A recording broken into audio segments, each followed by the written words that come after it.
Turismo sa Banwaanin o Campo Camarines Sur, hurot na matutukan pa kan lokal na gobyerno para sa urog na pagpapauswag kan sa indang lugar.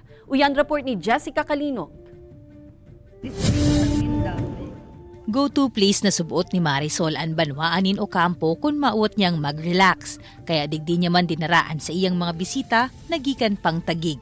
Sa pabalik-balik niya digdi, andalan pasakat sa Mount Isarog, ang sa hiling niyang kaipuhan pang i-improve. Pakurukubakob ang dalan, tapos day mo aram si mga kasunudan. Dapat nga ni may hiwasan pa dapat talaga.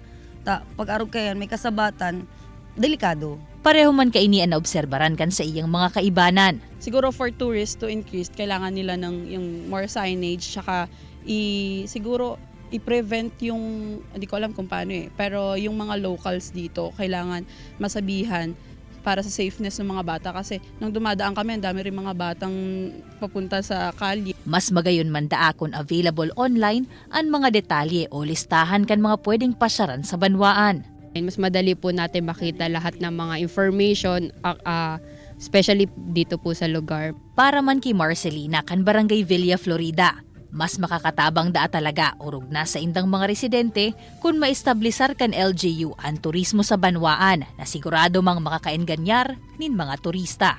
Dakulang bagay po, ma'am. Sa arog po sa mong paratinda digdi. Nakakatabang po sinda sa arog po kay mga panindami ng babarakal man pong customer. Nasa proseso na ang Ocampo Municipal Tourism Office kan pagbilog nin Tourism Development Plan na obhetong buhayon liwat ang turismo sa Banwaan asin matutukan pa ang mga kaipuhan pakarayon sa lado kan turismo. Pwede tang i-redevelop ini pong sa tuyang mga simpleng agihan po dyan sa Isarog po. Kasi ang Isarog po is open man po siya pero safe kumbaga sa agihan. Pwede yung signages, pwede yung patwalk, kung ito lang, basta po ma-passable po sa mga tao. Kaibanan ang sa indang consultants, nagpuo namang maglibot sinda Eli John. Sa merkado publiko, pighiling nindaan mga dominanteng produkto na pwedeng maging one town one product kan Ocampo.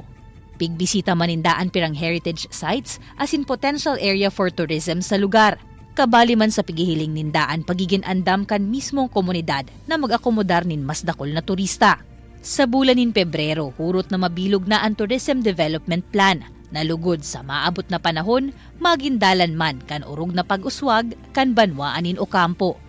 Kaibanan si Gerald Gandia, Jessica Calinog, Balitang Bicolandia.